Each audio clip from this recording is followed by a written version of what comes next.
की शुरुआत इस वक्त की एक बड़ी खबर से करते हैं। बेगूसराय का यह मामला, जहां मिड डे मील खाने में गड़बड़ी मिली है। सड़े हुए अंडे खाने से 5 बच्चे बीमार पड़ गए।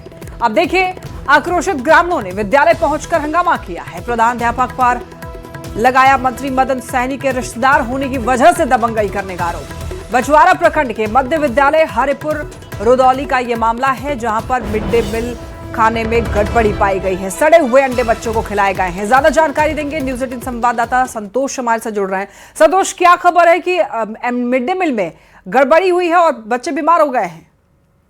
जी बिल्कुल, ऐसा कहा जा सकता है। जो अभिभावकों का कहना है, क्योंकि एक तो इतनी अधिक गर्मी अभी चल रही है, हीट वेव चल रहा है, और इस हीट वेव के बीच जो है बच्चों के बीच अंडे का वितरण किया गया, और वो भी क्वालिटी उनकी इतनी घटिया थी। सड़े हुए अंडे थे कि वो अंडे खाने के बाद जो है 4 बच्चे गंभीर रूप से बीमार हो गए। उन्हें फीवर आ गया एवं उन्हें उल्टी की शिकायत हो गई। उसके बाद अभिभावकों के द्वारा उन्हें चिकित्सकों से दिखाया गया, तब जाके कहीं जो है कंट्रोल किया जा सका। बच्चों के स्वास्थ्य जो है वो ठीक स्वास्थ्य में सुधार हुआ। लेकिन सबसे बड़ी बात यह है कि जैसा ग्रामीणों का आरोप है कि जो यहाँ के प्रधानाध्यापक हैं अरविंद कुमार चौधरी, उनका कहना है कि वो बिहार सरकार के मंत्री मदन चौधरी के रिश्तेदार हैं, और इस वजह से लगातार वो अभिभावकों के साथ अभद्र व्यवहार भी करते हैं तथा उन्हें बोलते हैं कि जाओ, जिसको कहना है उसको कह दो, मेरा कोई कुछ नहीं कर सकता। तो इस तरह की एक दबंगई जो है वो कहीं न कहीं बड़ा सवाल खड़ा कर रही है, क्योंकि सरकार के द्वारा लगातार दावे किए जा रहे हैं कि और शिक्षा व्यवस्था में सुधार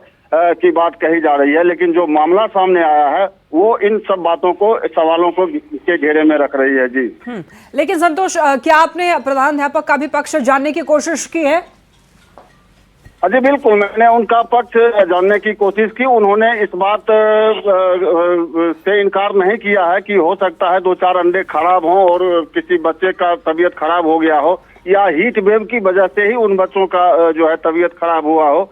लेकिन जहां तक उनका कहना है कि जो मंत्री के साथ रिश्तेदारी की बात है और दबंगई करने का जो आरोप है, वो बिल्कुल गलत है। हमने मंत्री के रिश्तेदार होने की वजह से कई लोगों की मदद ही की है, न कि उनका नुकसान किया है। तो अरविंद कुमार चौधरी के द्वारा ये अपने पक्ष में कहा जा रहा है, लेकिन अभिभावकों का जो बयान है वो इससे ठीक पलट है। जी ठीक है, बहुत धन्यवाद आपका इन तमाम जानकारियों के लिए संतोष। चलिए बढ़ते हैं खबरों में आगे। वैशाली से खबर मिल रही है। यहाँ भी देखिए एमडीएम खाने में गड़बड़ी मिली है, और यहाँ पर मिड डे मील खाने की वजह से बच्चे बीमार हुए हैं। 10 से ज्यादा बच्चे अचानक से बीमार पड़ गए हैं। अब उन बच्चों को अस्पताल में भर्ती कराया गया है, और यहाँ पर मिड डे मील में छिपकली गिरने की आशंका है। अब देखिए, प्रशासन ने जांच के आदेश दिए हैं। महुआ प्रखंड क्षेत्र के उत्क्रमित मध्य विद्यालय नीलकंठपुर की ये घटना बताई जा रही है। तो देखिए, मिड डे मील खाने में गड़बड़ियां ये आम बात हो चली है। कई जगहों से ऐसी खबर सामने आ रही है, और ये जो मामला है ये वैशाली का है। ऐसी शिकायत दी है कि शिक्षक के द्वारा जो है, खासकर प्रिंसिपल के द्वारा जो है सो उनके डराया धमकाया गया है। तो इसकी जांच की जाएगी, हम लोग इसकी जांच करेंगे, और इसकी सूचना जो है हमने जिला पदाधिकारी और जो भी वरीय पदाधिकारी है सबको सूचना दे दी गई है, और है कि जिला स्तरीय इसकी जांच कराई जाएगी, और जो भी दोषी पाए जाएंगे, मिड डे मील के संचालक हो, स्कूल प्रशासन हो, जो भी इसमें दोषी पाए जाएंगे सबके विरुद्ध कार्रवाई। और ज्यादा जानकारी के लिए न्यूज 18 संवाददाता प्रफुल्ल हमारे साथ जुड़ रहे हैं। प्रफुल्ल, एमडीएम खाने में छिपकली गिरने की आशंका जताई जा रही है। इस बात की सत्यता क्या है? कुछ जांच हुई है इस बारे में? ये देखिए, ये काफी गंभीर मामला है, और आए दिन ऐसी घटनाएं जो है वो सामने आ रही हैं। फिर भी लापरवाही जो है वो थमने का नाम नहीं ले रहा। बार बार ऐसी घटनाएं होती हैं, लेकिन उससे सबक जो है वो शिक्षा विभाग नहीं लेता है और प्रशासन भी नहीं लेती है। इस कारण है कि इस तरह की घटनाएं जो है वो सामने आती हैं। कल भी ऐसा ही कुछ हुआ, बच्चों ने शिकायत की, और कि मध्याह्न भोजन जो है एजेंसी के द्वारा जो विद्यालय में पहुंचाया गया था, खाने में उसमें छिपकली गिरी हुई थी, ऐसी शिकायत बच्चों ने की। जिसके बाद विद्यालय प्रबंधन ने की लापरवाही भी देखने को मिली। विद्यालय प्रबंधन ने बच्चों को डराया धमकाया कि इस बात की जानकारी जो है वो बाहर नहीं आनी चाहिए, और बच्चे जो है पैनिक की स्थिति उत्पन्न हो गई। काफी बच्चे जो है वो उनकी तबीयत बिगड़ने लगी, जिसके बाद स्थानीय जो प्रशासन है, वीडियो जो वहाँ के महुआ वीडियो है, उन्होंने इनिशिएटिव लिया और सभी बच्चों को आनंद फानंद में अस्पताल पहुंचाया गया, जहां सभी का इलाज किया गया। बच्चों की स्थिति जो है वो सभी बच्चे स्वस्थ हैं और अपने अपने घर चले गए हैं। लेकिन सवाल है कि आखिर कब तक ऐसी घटनाएं जो है वो घटती रहेंगी। मध्याह्न भोजन योजना जो है सरकार की बहुत महत्वाकांक्षी योजना है और ये बच्चों का जो निवाला है उसको लेकर एक गंभीर विषय भी है, जिसको लेकर दिशा निर्देश। बिल्कुल, ये गंभीर मामला है प्रफुल्ल, चूंकि बच्चों के खाने में अगर इस तरह की गड़बड़ी है तो जाहिर तौर पर बच्चे के स्वास्थ्य के साथ खिलवाड़ है। बहुत धन्यवाद आपका इन तमाम जानकारियों के लिए। और अब देखिए, ऐसी घटनाओं के लगातार बढ़ने की वजह से न्यूज़ 18 सवाल पूछता है। सवाल ये है कि क्या आखिर बच्चों को बीमार कर रहा है मिड डे मील, और क्या स्कूलों में घटिया खाना दिया जा रहा है? ये न्यूज़ 18 सवाल पूछ रहा है। बच्चों को एमडीएम में क्यों दिया गया सड़ा अंडा?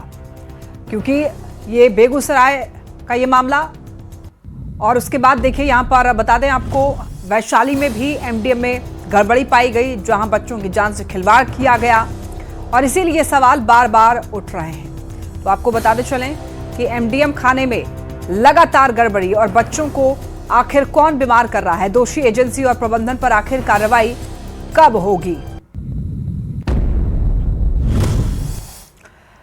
चलिए बढ़ते हैं खबरों में आगे। शिवहर से इस वक्त एक बड़ी खबर मिल रही है, जहां पर बच्ची के साथ सामूहिक तौर पर दुष्कर्म हुआ है। 7 साल की बच्ची के साथ रेप किया गया है। चाचा और पड़ोसी पर आरोप लग रहा है रेप का। पुलिस ने दोनों को गिरफ्तार किया है। परिजनों की शिकायत पर केस दर्ज किया गया है। आरोपी को न्यायिक हिरासत में भेज करके अब पुलिस जो है जांच पड़ताल में जुटी है। महज 7 साल की बच्ची के साथ सामूहिक तौर पर दुष्कर्म किया गया। आरोप लग रहा है चाचा और पड़ोसी पर। द्वारा मुख्यतः 2 चीज़ों की जब्ती की गई है। जो बच्ची के अंतः वस्त्र मिले हैं वो, और इसके अलावा एक जो बेड पे पड़ी हुई बेडशीट थी जिसमें सफ़ेद रंग का तरल पदार्थ देखा जा सकता था नंगी आंखों से, उनको जब्त किया गया है। इसके पश्चात तुरंत थानाध्यक्ष महिला थाना के द्वारा आसपास क्षेत्र में जो बच्ची हैं उनकी पहचान के हिसाब से छापामारी की गई और 2 लोगों की गिरफ्तारी हुई है। जो एक व्यक्ति है वो उसका खुद का चाचा है, उसका नाम है संजीव कुमार मिश्रा, पिता बबन मिश्रा, ये बबन टोली के रहने वाले हैं, और दूसरे जो हैं वो पास के पड़ोसी हैं अमरनाथ पांडे। आरा से बड़ी खबर, बालू माफियाओं पर बड़ी कार्रवाई। अवैध खनन ओवरलोडिंग पर प्रशासन अब सख्त। 3 दिनों में 75 लाख का जुर्माना, 11 वाहन जब्त किए गए हैं और कई पर एफआईआर भी दर्ज की गई है। ट्रक और ट्रैक्टर पर कार्रवाई हुई है। बाबूरा, कोइलवर और संदेश में छापेमारी की गई, जहां पर 16 जून से बालू खनन पर रोक लगेगी। प्रशासन की कार्रवाई से हड़कंप मच गया। आपको बताते चलें, दरअसल ये जो मामला है आरा से इस वक्त मिल रही है। बालू माफियाओं पर बड़ी कार्रवाई हुई है। अवैध खनन और ओवरलोडिंग पर प्रशासन अब काफी ज्यादा सख्त रवैया अपनाता हुआ दिखाई दे रहा है। 3 दिनों में 75 लाख का जुर्माना लगाया गया है।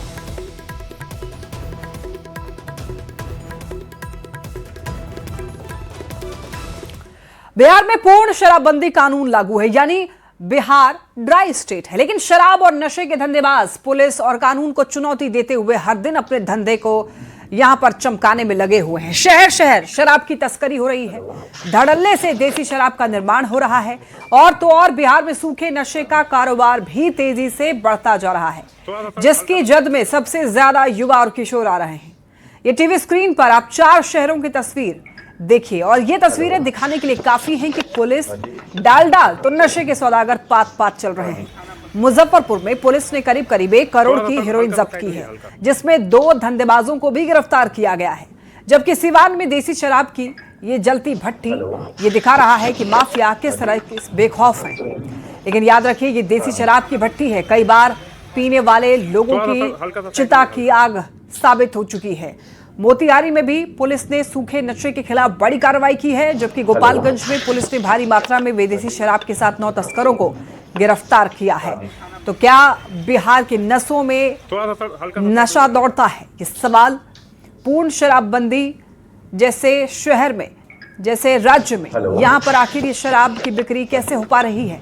तस्कर कैसे एक्टिव हैं? पुलिस लगातार इन तस्करों पर शिकंजा कसने के नए तरकीब निकालती है, लेकिन ये तस्कर फिर भी कहीं ना कहीं से कुछ जुगाड़ निकाल लेते हैं।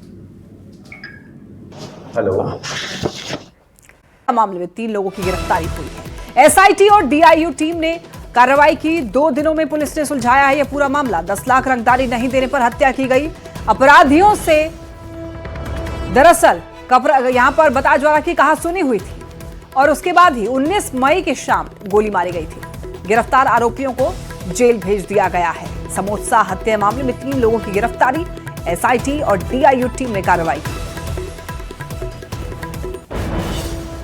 इसमें 6 लोगों की वर्तमान में संलिप्तता सामने आई है।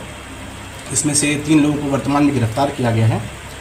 इन 3 लोगों के नाम हैं निरंजन कुमार, पिता हैं दिनेश रहनी, ये बसंत जगजीवन थाना पुरनैया के रहने वाले हैं। दूसरे हैं शिवम कुमार, जिनके पिता हैं संजय द्विवेदी, ये बखार चंडिया पुरनैया थाना के रहने वाले हैं। और तीसरे हैं राम कुमार सिंह, जिनके पिता है राम कृपाल सिंह, ये मरपा सुप्पी थाना सीतामढ़ी के रहने वाले हैं। टेक वर्ल्ड में बिहार नई पहचान बनाने के लिए तैयार है। तकनीक के क्षेत्र में बिहार नई उड़ान के लिए तैयार है, क्योंकि पटना में आज से 2 दिन का बिहार एआई समिट शुरू होने जा रहा है, जो राज्य के स्तर पर एआई का सबसे बड़ा मंच होगा। ऊर्जा ऑडिटोरियम में 2 दिन तक ये एआई समिट होगा, जिसमें देश भर के एआई से जुड़े हुए लोग जुटेंगे। करीब 400 प्रतिनिधियों के शामिल होने की उम्मीद है और इस समिट में बिहार के युवाओं का कौशल विकास और रोजगार के नए द्वार खोलने पर चर्चा होगी। मुख्यमंत्री सम्राट चौधरी और राज्यपाल इस समिट का उद्घाटन करने वाले हैं। युवाओं की प्रतिभा को यहां पर नई उड़ान दी जाएगी। इस एआई समिट के जरिए टेक वर्ल्ड में बिहार की नई पहचान बनेगी और इतना ही नहीं, तकनीकी क्रांति में बिहार को नई दिशा देगा ये समिट।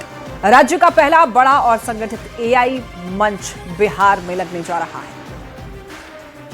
कितना खास लग रहा है, कितना आकर्षण है आप लोगों में? ये से तो युवाओं के लिए एक बहुत ही अच्छा अपॉर्चुनिटी है कि यहाँ पर आकर सीखे और एआई के बारे में जाने, क्योंकि दुनिया और पूरा देश एआई के पीछे भाग रहा है। तो हमें बिहार के युवाओं को भी एआई के प्रति जागरूक होना पड़ेगा और एआई के बारे में सीख लेनी पड़ेगी, ताकि बिहार में एआई के स्टार्टअप हो सके। जो यूथ है सब एआई पर ही निर्भर है और अभी का जो भी कार्य है सब एआई पे ही निर्भर हो रहा है और ये मानते हैं कि आगे भी हम लोग इसके मतलब सीखते रहेंगे और बेहतरीन इसे बनाएंगे। हम लोग को भी एआई की तरफ जाना चाहिए और बिहार के उज्ज्वल भविष्य का कामना थी, इससे बेहतर हो सकता है। जैसे दिल्ली बॉम्बे जितना मेगापोलिटन सिटी सब है, उसके अंदर एआई का यूज वगैरह सब होता है। हमारे यहाँ पे बिहार में पहली बार इस एआई का यूज हो रहा है। इसमें जो मेडिकल में आएगा, उसमें मेडिकल्स में जाने के बाद यहाँ पे एग्रीकल्चर में जाएगा, उसमें अच्छा है। इससे बहुत ज़्यादा मतलब बिहार टेक्निकल फील्ड में एआई के लिए जागरूक होगा। अभी बिहार के स्टूडेंट सब मतलब बस किताबी कीड़ा है, एआई के लिए उतना ज़्यादा जागरूक नहीं है। इससे बहुत ज़्यादा सपोर्ट मिलेगा बिहार को। ये बहुत इम्पोर्टेंट है कि मेरे मतलब मदर स्टेट में ऐसा बड़ा इवेंट हो रहा है और हम जो है मतलब अच्छा लग रहा है, क्योंकि बहुत सारे स्टूडेंट्स को एआई का महत्व अभी पूरा क्लियरली समझ में नहीं आया। आइए अब आपको बिहार में आज से शुरू हो रहे 2 दिन के एआई समिट का लक्ष्य और उद्देश्य समझाते हैं। देखिए, बिहार के युवाओं की कौशल क्षमता को बढ़ाना दरअसल उद्देश्य है। तकनीकी क्षेत्र में औद्योगिक गतिविधियां बढ़ाना इसका मुख्य तौर पर मकसद है। एआई के जरिए सरकारी सेवाओं को बेहतर करना भी लक्ष्य है। लोगों के जीवन को प्रभावी ढंग से आसान बनाना इसका मकसद है और सुझावों और तकनीक को जमीन पर उतारना इसका लक्ष्य है। वहीं देखिए, शिक्षा स्वास्थ्य के क्षेत्र में एआई को बढ़ावा दिया जाएगा और इसके लिए ये मंच सजा है। तो आज बक्सर दौरे पर सीएम सम्राट चौधरी रहने वाले हैं। सेंट्रल जेल परिसर जाएंगे सीएम, वामन भगवान की यहां पर पूजा अर्चना करने वाले हैं और आपको ये बता दें कि रामेश्वर नाथ मंदिर में भी पूजा अर्चना करेंगे। राम रेखा घाट पर सीएम निरीक्षण करने वाले हैं। लाइट एंड साउंड शो का भी शुभ आरंभ होगा। आज बक्सर दौरे पर सीएम सम्राट चौधरी, सेंट्रल जेल परिसर जाएंगे सीएम, वामन भगवान की पूजा अर्चना करने वाले हैं। रामेश्वर नाथ मंदिर में भी पूजा अर्चना होगी। राम रेखा घाट पर सीएम निरीक्षण करने वाले हैं। लाइट एंड साउंड शो का भी यहां पर शुभारंभ किया जाएगा। आज बक्सर दौरे पर बिहार के मुख्यमंत्री सम्राट चौधरी, सेंट्रल जेल परिसर जाएंगे सीएम। यहां पर वामन भगवान की पूजा अर्चना करने वाले हैं। रामेश्वर नाथ मंदिर में पूजा अर्चना करेंगे। राम रेखा घाट पर सीएम निरीक्षण करेंगे। इसके अलावा लाइट एंड साउंड शो का भी शुभारंभ किया जाएगा। बिहार में निवेश और रोजगार को लेकर पहले यहां पर जो पहल है वो तेज हो चुकी है और युवा रोजगार और कौशल विकास विभाग की तरफ से उद्योगों के साथ साथ सहभागिता सम्मेलन का आयोजन किया गया, जिसमें बड़ी बड़ी कंपनियां भाग लीं। विभाग के मंत्री अरुण शंकर प्रसाद और सचिव कौशल किशोर ने कंपनी के अधिकारियों के निवेश और रोजगार को लेकर विचार विमर्श किया।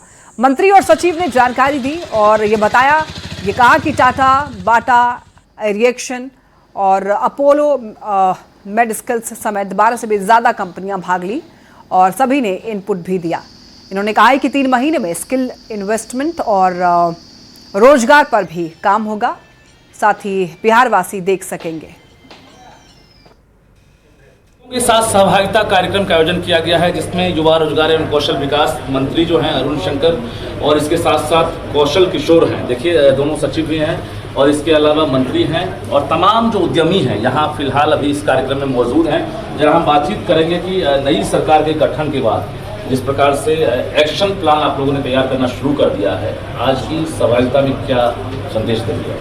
देखिए 25 दिसंबर को जब मैं आर्ट एंड कल्चर और पर्यटन मंत्री के रूप में काम कर रहा था, तो उसी समय कैबिनेट ने एक निर्णय लिया कि प्रवास यहाँ जो श्रम संसाधन विभाग है उससे रोजगार और कौशल लिया जाए और आर्ट कल्चर से युवा लेकर एक अलग विभाग का सृजन किया जाए। और उस विभाग का सृजन हुआ। उसका मुख्य उद्देश्य है कि सरकार ने जो संकल्प लिया कि 1 करोड़ युवाओं को रोजगार देंगे, तो उसके लिए 2 विभाग में ज़्यादा तेज गति से काम को आगे बढ़ाना पड़ेगा, ज़्यादा रोजगार देने वाला विभाग बनेगा, जिसमें उद्योग विभाग में आपने देखा होगा कि कई प्रकार के काम किए जा रहे हैं और युवा रोजगार एवं कौशल विभाग को एक स्वतंत्र विभाग बनाकर उसको एक बड़ी जिम्मेदारी दी गई। मार्गदर्शन कदम कदम पे मिलता ही रहता है विभाग की चीज़ों को, योजनाओं को कैसे आगे बढ़ाया जाए। पीएम सेतु स्कीम और मेगा स्किल के संबंध में इंडस्ट्री का जो फीडबैक है, उनकी क्या आवश्यकताएं हैं, उसको समझने के लिए अनौपचारिक तो कई बैठकें हो चुकी हैं सर के साथ भी और विभाग के पदाधिकारियों के साथ भी। आज ये एक फॉर्मल टाइप से है, जिसके बाद हम लोग इस चीज़ को फाइनलाइज करेंगे। 3 महीने के भीतर चाहे रोजगार की बात हो, नौकरी की बात हो या इन्वेस्टमेंट की बात हो, उस पर जो है एक्शन आपको देखने को मिल जाएगा। कैमरामैन दीपक के साथ रजनीश कुमार, न्यूज़ 18 पटना। बढ़ते खबरों में आगे, सहरसा से एक बड़ी खबर मिल रही है। जूनियर इंजीनियर राजेश कुमार पर हमला हुआ है। जल संसाधन विभाग के जूनियर इंजीनियर लूटपाट के दौरान चाकू मारा गया है। गर्दन में चाकू मारकर जख्मी कर दिया है। महिषी के सरोनी के पास इस वारदात को अंजाम दिया गया। जूनियर इंजीनियर राजेश कुमार पर हमला हुआ है। जल संसाधन विभाग के जूनियर इंजीनियर हैं जिन पर हमला हुआ है। लूटपाट की गई। लूटपाट के दौरान चाकू भी मारा गया है। गर्दन में चाकू मारकर जख्मी कर दिया है जूनियर इंजीनियर को और ये घटना महिषी के सरोनी के पास का है। ज्यादा जानकारी के लिए न्यूज़ 18 संवाददाता कुमार अनुभव हमारे साथ जुड़ रहे हैं। अनुभव, देखिए जूनियर इंजीनियर राजेश कुमार पर हमला हुआ है, कब की ये घटना है और आखिर क्या हुआ है?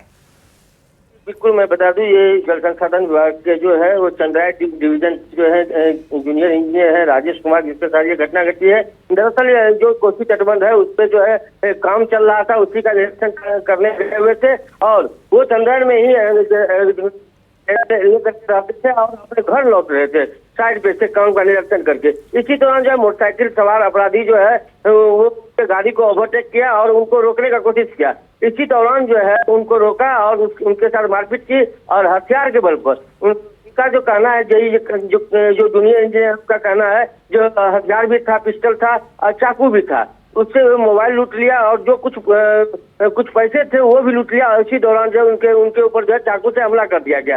ये मामला जो महिषी थाना क्षेत्र का है, जो सरोनी पूर्वी कोसी तटबंध पर ये घटना घटी है। जी, प्रशासन को क्या इस बारे में सूचित कर दिया गया है? प्रशासन का क्या कहना है इस मामले में अनुभव?